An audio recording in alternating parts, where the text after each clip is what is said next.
Hey folks, today we're covering Tinto Talks 58. This is the start of a new series of dev diaries by Pavia. So Johan, as we knew before, taking a bit of a break, and Pavia, he already does the flavor country-based dev diaries on a Friday, but for the next at least couple of weeks, he's going to be talking about flavorful mechanics coming to Project Caesar, aka EU5. So this is going to be covering IOs, situations, religions, that side of the game, the mechanical side of how those institutions work. And he's going to start all that off by talking about the Holy Roman Empire, as he says here, the only imperial polity that existed in Western Europe for most of the game period of this game. So in 1337, the world for the HRE is very different compared to previous grand strategy games. So EU4, we do know the start date is earlier in this game, and that obviously has the world set up that little bit differently. So the Great Interregnum that started in 1254 after the deaths of Frederick II and Conrad IV, and the double election of two contenders, Richard of Cornwall and Alfonso of Castile in 1257, led to a period of weak and diminishing imperial authority. In the coming decades, the House of the Habsburgs, Luxembourg and Wittelsbach will fight for the imperial election, making the electorates increasingly more important. So like the infighting of mostly these three houses actually kind of in a weird way strengthened the HRE in some ways, because the imperial electors got more powerful, and you know, it didn't go all that well, but it did actually help versus that period of weakness that was there before.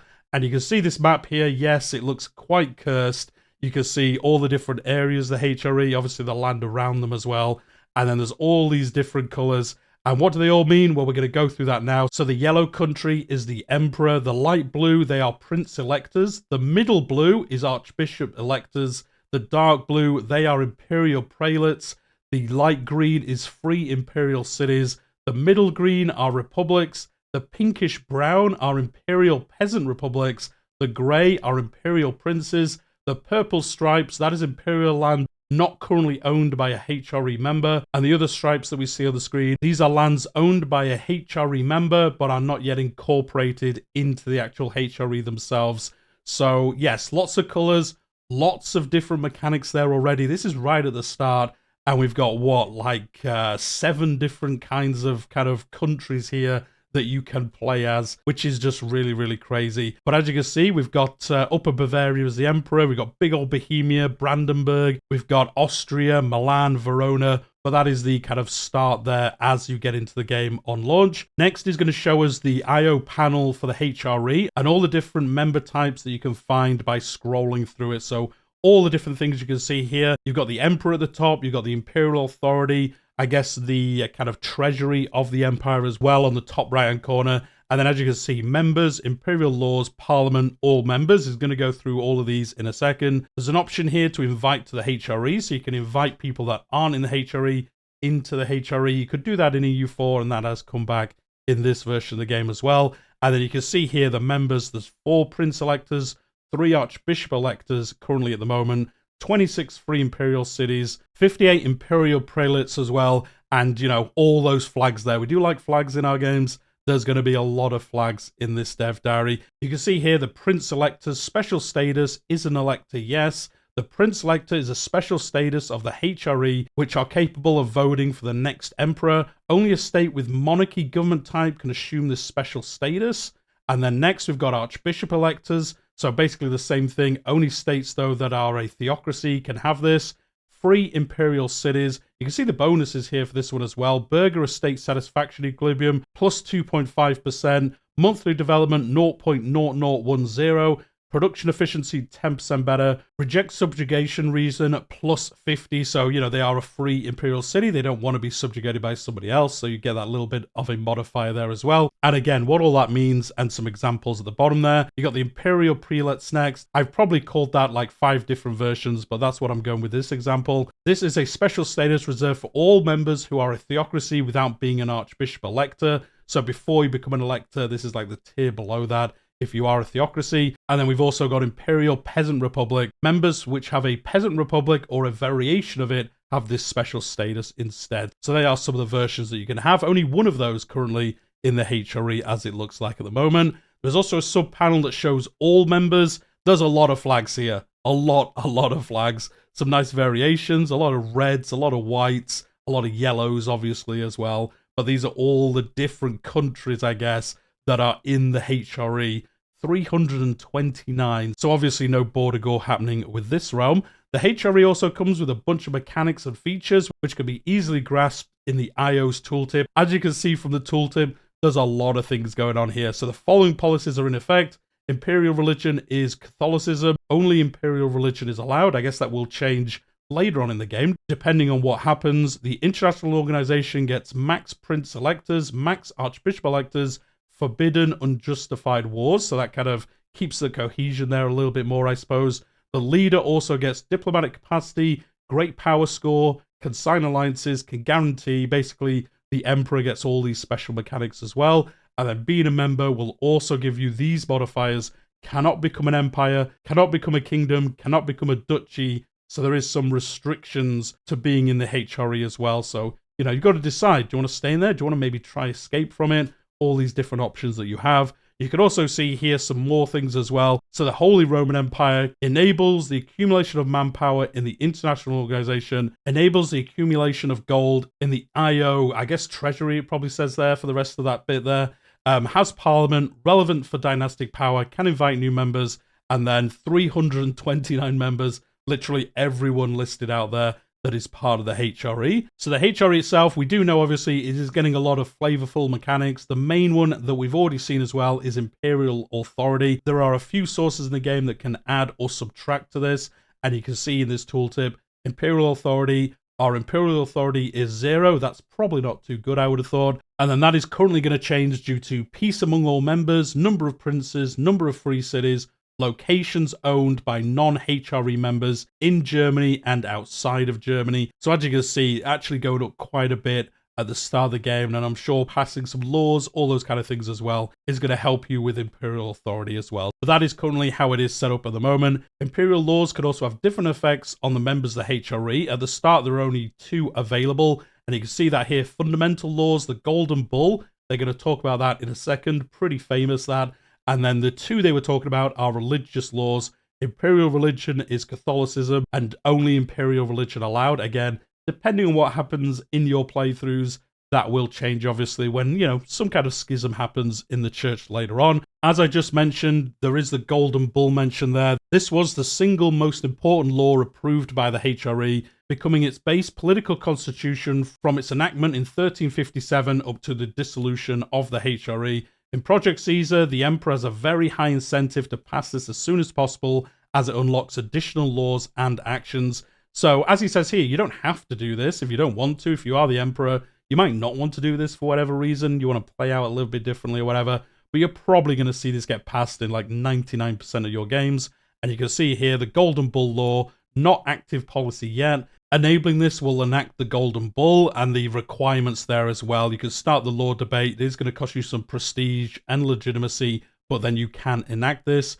When you have 35 Imperial Authority, you could try and enact the Golden Bull, and a vote in the Imperial Diet will happen. As we just saw, there is a small cost to trying to do this. So select policy to vote for, vote to enact the Golden Bull. When implemented, the Holy Roman Empire will unlock the Golden Bull law. It will enable all laws for the HRE, formalizes the Electoral College voting behavior, and on the actual HRE itself, enable leave the Holy Roman Empire in peace, yes, and forbidden unjustified wars, yes. So those modifiers will take place if you are successful in passing this, which I think will probably happen most of the time. This system works very much like country parliaments. That was covered in a previous dev diary if you do want to read up on that, if you haven't seen what they are previously. And basically you have to secure the votes to pass this. You can see it here. Will it pass? Will it fail? Imperial military support, 10%.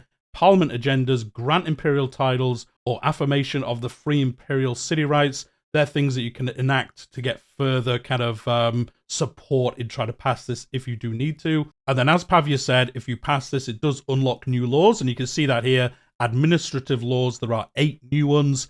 And you can see them in the next screenshot. There's imperial voting, imperial succession, electoral organization, free cities, the lands freed, the Imperial Diet, the Perpetual Diet, and the power of the Holy Roman Emperor. So these are going to be 8 different laws that you can change, like how powerful they are, how weak they are, depending on what you're wanting to set up kind of for your realm. And you can see in the next bit of text here that most laws have 5 policies available, with the starting ones generally being in the middle of the 5 kind of like notches. So 3 being the center, and 1 and 5 being the edges. And then you kind of work up and down this scale depending on what laws you pass. And it has included here kind of the scripting on how this works. We won't go through this too much, but basically, as I just said, you start generally in the middle, which is the 3rd notch, and then you can move left or right depending on what kind of laws you pass, what you want to try do with the HRE. Maybe you want to centralize it, maybe you want to decentralize it, and that is how you kind of work towards that if you can. And the next is going to show off one of these. This is the Imperial voting law. So vote for re-election right. When implemented, we will lose some Imperial authority. Set the Imperial law level of Imperial voting to 5. The electors get the following modifiers: diplomatic reputation +3. That is pretty good.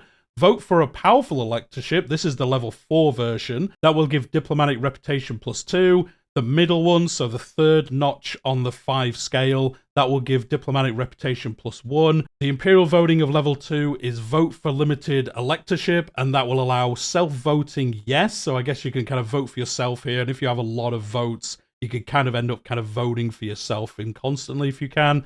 And then the level 1, kind of I guess like the weakest version of this, is vote for the, I'm not even going to try pronounce it, that will set Imperial voting to 1. And what this will do, as you can see, it will actually lock 3 different laws, so they can't be changed, I guess, by the sounds of it. It kind of locks them in place wherever they are when you hit this level. And then it also says it increases the counter of policies benefiting the Emperor by 1. And then when removed, it basically undoes that. So basically the opposite of what those just said there. This allows self-voting, and it also changes the leader change method to undefined. I'm not sure if that's a mistake there, but that is what it says. So yeah, the level 1 has a special name and all that cool stuff. The level 5, though, not quite as fancy. The Imperial election is a key feature since it elects the Holy Roman Emperor, who then sets all the Imperial laws, diets, etc. And we're going to be shown here an example of how that works. So you can see here the Holy Roman Emperor, he's sat there, he's having a good old time, he's got 90 Imperial authority. And then the members here, as we've seen before, the 4 electors and the 3 Archbishop electors. The King of Bohemia gets backed by most electors and thus became the Holy Roman Emperor after the death of Ludwig of Upper Bavaria. So he had the most votes, so he got in power. Pretty obvious, I would have thought. And then obviously there are some events here, and this one will happen if a different country gets elected as the emperor. So, you know, it's not just the same country constantly getting it. If a different country gets in charge, this event will happen. We have ascended the throne of the HRE. With our coronation, we have come into the possession of the Imperial regalia, which will be a sign of our legitimate rulership.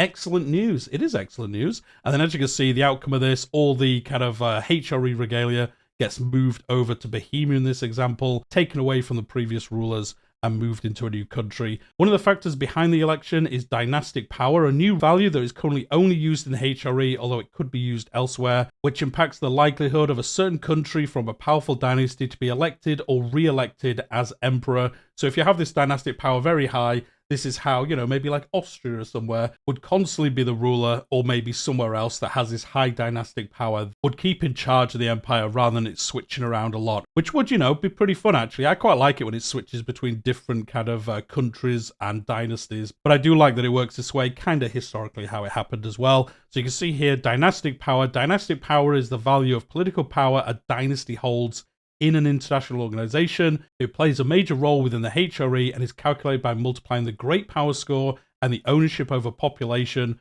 within the countries that are part of the HRE. So you can see here the Saxe-Wittenberg's Imperial vote. Saxe-Wittenberg are currently voting for Bohemia with a score of plus 242, and you can see all the modifiers here: diplomatic reputation, large nation in the empire, it is a kingdom, legitimacy, prestige, opinion. So they are supporting them for all these reasons and how powerful that is.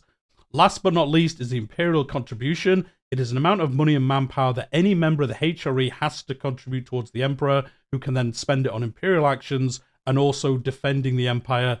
In theory, you know, they might not want to do that, but this money is for those reasons. So you can see here the Holy Roman Empire payments. This is the Imperial contribution. And then you can see every month the following transactions are made. So the payees, that is the kind of person who gets all the money. So in this example, the Kingdom of Bohemia, they are currently the emperor. So all the money that is kind of brought in from this is sent to them to use towards doing this. And then the payers, these are all the people that are paying money towards it. So the Hanseatic League, the Duchy of Brabant, the Republic of Pisa, these are all sending manpower and gold, and then the proportion there of how much of that is getting sent by those realms. And then obviously, does the Emperor use it for good? Does he try line his own pockets? Does he try defending the realm?